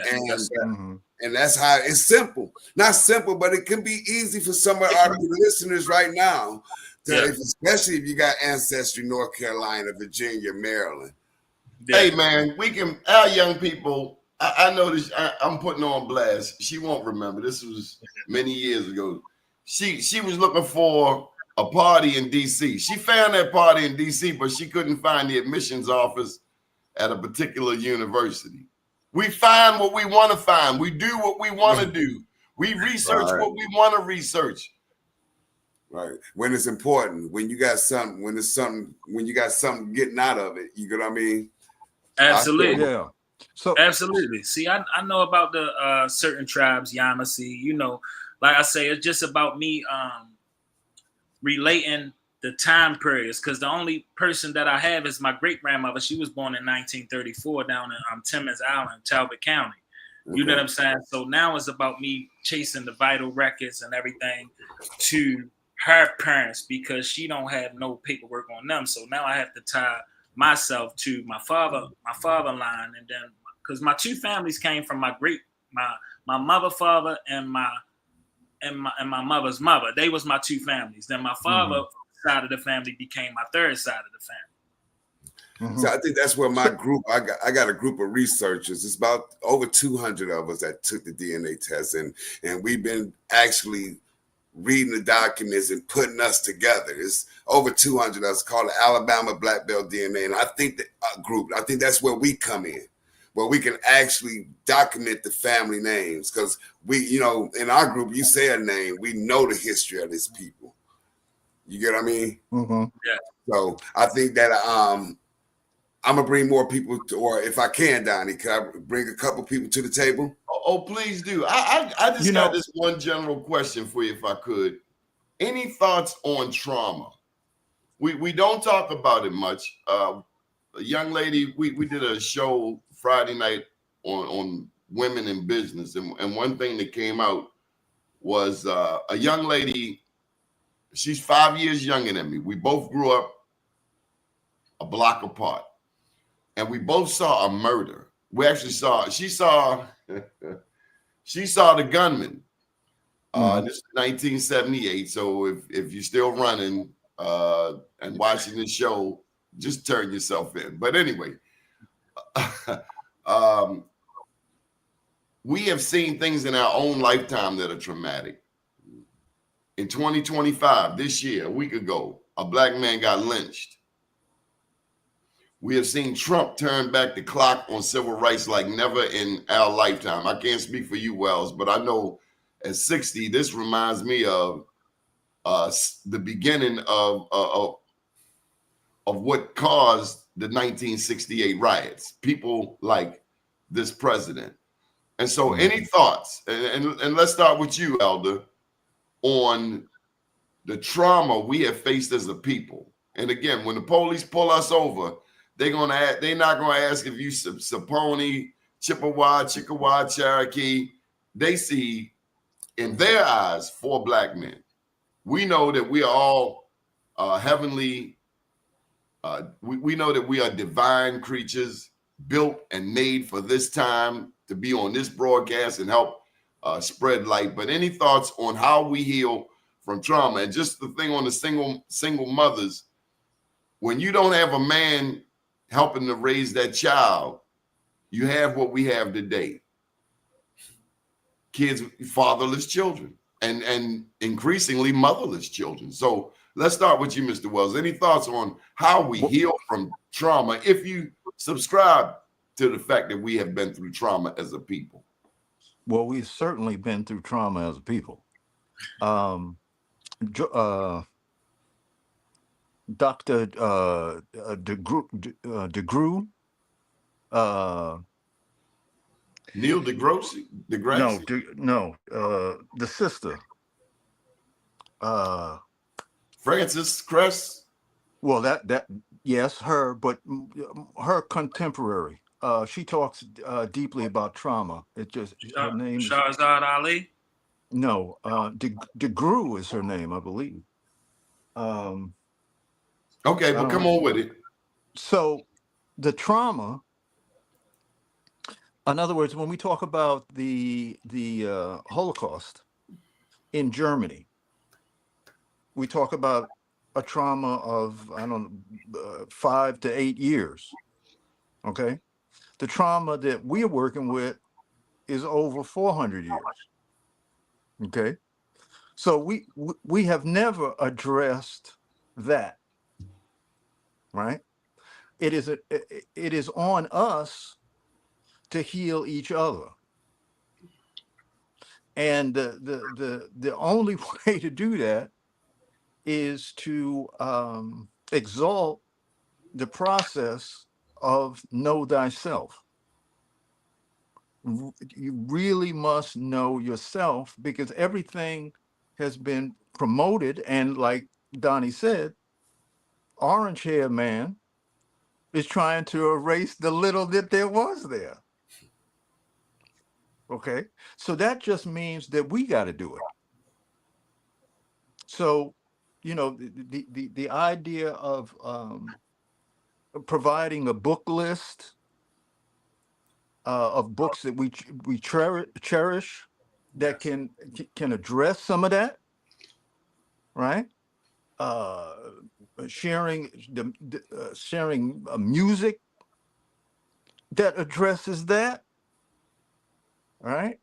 The blues itself is a art form that addresses trauma under the confines of a racist system, right? Yes, sir. So now, in terms of the fact that we are all here, and we all have this faculty of intellect, shows our strength. through trauma, right? So in terms of Native people, indigenous people, whatever, there are certain rituals, there are certain practices that bring about a healing within trauma. One is sweat lodge, Mhm. you know, but these are things that we gonna have to do. It's not something that, just some poetry and, I'm cool and all that. Mm-mm. You have to put in that work. But one of the things, brother, is that recognizing that trauma is an issue is very, very important. Yeah, a lot Because of us be because to ashamed to not address. recognize it is denial. I don't even know I Correct. am a liar. Okay, I'm Correct. sorry, Hannibal. I was saying a lot of us as black men, we be ashamed to address how we Straight up. feel, like how we talking right now. I'm glad we talking because we usually don't talk like this. We'll say one or two things. Somebody might say something, we'll shrug it off and go about our business. But I'm absolutely glad because Right. we need a platform to talk about the trauma. They say DNA holds trauma. So even before we even got here, we was traumatized. So we dealing, one comment you said, we dealing with trauma and only place we got help was in religion. You know what I mean? As Was it a help though? Because it might have soothed our spirit and we felt good for the moment. But meanwhile, in Africa, they still in the land. Here, they still in the land. We go I guess that's praying and closing our eyes, and we wake up and they done took our stuff. Okay, all right. Brenda made a comment here. It says we are going through post-traumatic slavery syndrome. That is, like I said, it's escaping me. But that term, Oh, she said post-traumatic. it. They said her name, Joy. DeGruy. There you go. That's who I'm talking forgive about. me, golly. That would be the book. That would be the book to check because she's done extreme research in terms of that trauma. Well, what's the healer? What's the solution, though? I just want us to stay in the solution. And I think I hear Hannibal saying communication, opening up, probably private discussions like this. The sister pointed out the beauty of having Mafia. And you know what, Mafia? I'm taking over your show. Let me get out the way. You close this on out. I'll sit back. But us coming together. Yes, I appreciate it. I feel as far as in trauma, you have to at first acknowledge it. Like the elder said, though, you have to acknowledge it, then you have to receive it and accept it. You know what I'm saying? And then you have to be able and free to discuss it and share it, because even if you share it with yourself, if you say things out loud and you just say, damn, I've been through this and it's affected me. You know what I'm saying? That is just enough healing in itself for you to be able to release it, to accept new energy, to be able to move forward. The trauma runs so deep, like the elder said, it runs so deep that we just moving forward. We not even knowing that trauma is affecting the decisions and the way that we moving, because it's so connected to something that is so deep and covered up inside of us. So it definitely takes you doing it. We have to do it. We have to look at ourselves, and like you say, the knowledge of self. That's when I couldn't make a choice between Christianity and Islam, I went with the 5% Nation of Islam. So I didn't have to choose between my grandmother and my grandfather. I did that for me. That was my choice. So it opened me up to a lot of things that was for self. So I had to face a lot of things that was just for me, like a neglect. My mother went outside to sit on the front, and I'm like, man, my mother leaving me. She just going outside though, but she don't. I'm so connected to it. It's like it's a small thing that's traumatizing that it builds up over time, and you have to address these small things. You probably think that's nothing though. You know what I'm saying? Exactly. I seen my cousin after 15, 20 years. I was like, boy, remember you went and grabbed the guy brother when I was fighting him, and you told his brother to come around there. Well, I was like, boy, I could never trust you after that. He like, man, you still was. I said, bro, that really broke my heart though. Like, I didn't know how to take that. You know what I'm saying? So like, I don't feel no type of way about it now, but I had to address that so I can release that. I ain't gonna lie, man. You see some cats from childhood, especially if you bigger than them. Come on now. The thought of punching him in the mouth come cross your head. I ain't forget, but you like, nah, I'm grown now. But part of you be like, yeah, why I just. But we have to be willing to do the work, though. I need you to talk about the music, because it's easy for me to say your generation music is violent. And then I got to think that our parents didn't like, we were around when rap first, the modern day rap first came on, because for those that don't know, there was the Watts Prophets, Gil Scott-Heron, and the Last Poets dropping knowledge before Biggie was born. Yes. But any thoughts on the music? And not only that, this celebrity idol worship that we have in our community. It's, you know, I love dancing. I love dancing as much as any melanated person. Rarely, if ever, are you going to catch me dancing on these platforms. Why? Because your boy Jay-Z said it. Sports and entertainment. Long as we telling the jokes, long as we, you know, making moves, long as we catching a ball, they take us serious. But when it's talking about this, Walter Plecker, what Brenda Bennett talks about, E1B1A haplo group, our history, our lineage, the land, $5 billion in land in Virginia alone, conservative, taken from us with declassification by racists, eugenicists, just like the founder of Planned Parenthood, Margaret Sanger, who said that black people are like weeds that needed to be exterminated, but they'll hire a black woman CEO. Oh, Planned Parenthood is good. No, it's not. They didn't kill millions of black babies. No, we don't see them as good. And now they want to be up in Africa. So, yeah, I'm sorry. The music, the hip hop. Yeah. The music That's period. The music period, right? So what we have to do is we have to not just accept, right, what others say is the definition of music. Music is not what you think it is. All right, come on with it. But you're going to have to discover it for yourself. What does that mean? That it ain't just about some entertainment. It's a deeper thing.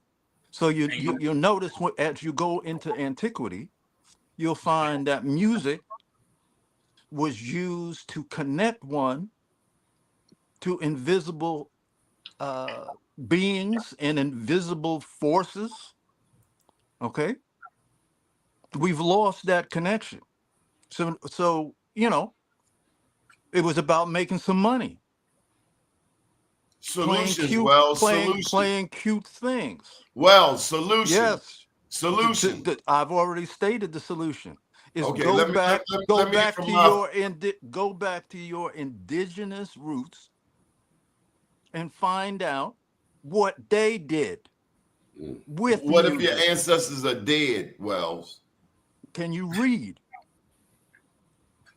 Yeah, I can read. Well, do the research. Do the research. I ain't giving up shit. Do the research. That way you'll know it. Okay, I want to hear from Mafia. What you think, Mafia, about the music?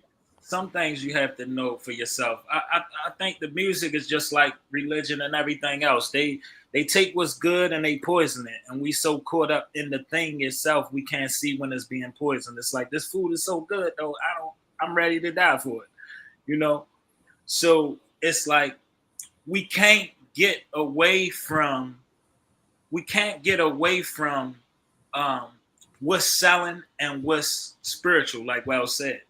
See, I couldn't put anything in my music because my grandmother, she sang Christian music. So it's like I can't rap for my grandmother and them, just anything that my homeboys would rap. You know what I'm saying? And my uncle, he was a street rapper, so I can't just get out here and just be goofy anyway. So I had to bridge between my consciousness, my streetness, and my spirituality. And also just bridging with being me, who I am without any construct of anything else. Who am I? What do I speak about? So it's just like my music is my spirituality. Sound, frequency, and vibration is our communication. This is the nonverbal communication. This is what we omit. I can feel you. I can feel you coming before I see you because you omit a certain frequency and vibration. The colors that you wear omit a certain frequency and vibration. So all these things, the tonal language that you're using is creating a certain frequency and vibration. So if the words that I'm speaking on this podcast, I have to speak this because if I'm talking about, I got sticks and putting niggas in the grave and that, I'm creating a whole new future where this is what we doing. So we're not understanding that we are creating the future that's the death of us, and as opposed to pulling ourselves out of it. And we have to address the fear. The elephant in the room is the fear. We fear because we haven't addressed the trauma. So we scared of the dogs and the water hoses and the slave chains, and we scared of all that. So we don't even want to challenge the status quo that's keeping us where we at because we still in fear of the trauma that is embedded in our DNA because we're not educating ourselves to reprogram our frequency and our vibration to change the song that we making. I just hope we start getting our own awards because I get tired of us trying to beg non-black people for a damn award. Frankie Beverly never got no damn award, so we ain't give it to him. We can give it to him from beyond the grave, and that's the thing too. When we pour libations and give thanks to the ancestors, that's the same thing we can do. Michael Jackson ain't gotta be here for us to say, man, we honor Michael Jackson for this. He did, because even though Michael Jackson was world renowned and he made on every album I was coming out, he always made a black song. It don't matter how pop music he made, he always made a song that was just like, we know this for niggas though. No disrespect. You know what I'm saying? Like, this is a poor. Oh, the same with the dope. In The Godfather, they said, give it to us. The heroin. They said that, right? But you in Baltimore, I'm in Baltimore. I see in the black community more non-black addicts than ever before. Come on, we got to get out of here, Hannibal. You got the last word, man. Because I see we gonna be here all night. We got to go. I just believe, like, for us to heal from trauma, like positive affirmations to self, do different things. Maybe like the Native Americans had the little sweat lodges, go to a steam room, exercise, new diet, new programming, and that'll help you. Because, like you said, we all got trauma. I was born in trauma in Detroit. Me and my sister was in the middle of a shootout. We was 3. When I was 4, she was 3. What'd you do? Did you duck? No, shit. I pissed on myself for years. I was scared living in Detroit. Real stuff. But I'm just saying to you that this is normal. And we walk. It's been normal. It's been normalized. Like when they have a shooting in a non-black school, they bring out the therapist. And by the way, I got multiple therapists. If you need one, I'll certainly share a list. I got a therapist for every issue a person could face out here. We got therapists. We bring them on the show. But that's what we need. We need healing. And thank y'all for being a part of this. Absolutely. Appreciate the panel. Man, they just going on. Elijah, Brenda, Tahonga, Selah, much love to you. Thank you for supporting this show. Absolutely. Good deal. Shout out to we'll be back. I'll send you the memo. I'm trying not to wear this out. I love doing this show. And we got to, I take the day off to do some research. Plus, I'm in school. So I appreciate you all, man. May the Creator, the Great Spirit bless each and every one of us till we meet again. Absolutely. Exactly. Okay. Shout out to y'all. the Top Cats. Y'all. Hey, La, you got to come back. Make sure you subscribe. Absolutely. And like the channel. Yes, absolutely. Good evening, world. All right. Peace now.